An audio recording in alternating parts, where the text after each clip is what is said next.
या देवी सर्वभूतेषु शक्तिरूपेण संस्थिता नमस्तस्यै नमस्तस्यै नमस्तस्यै नमो नमः।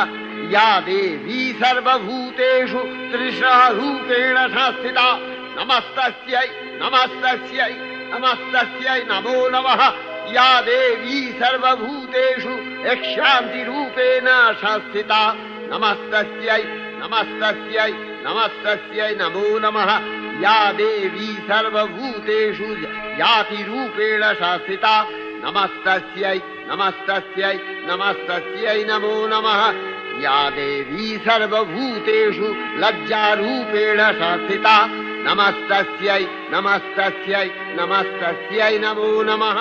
या देवी सर्वभूतेषु शान्तिरूपेण संस्थिता नमस्तस्यै नमस्तस्यै नमस्तस्यै नमो नमः। या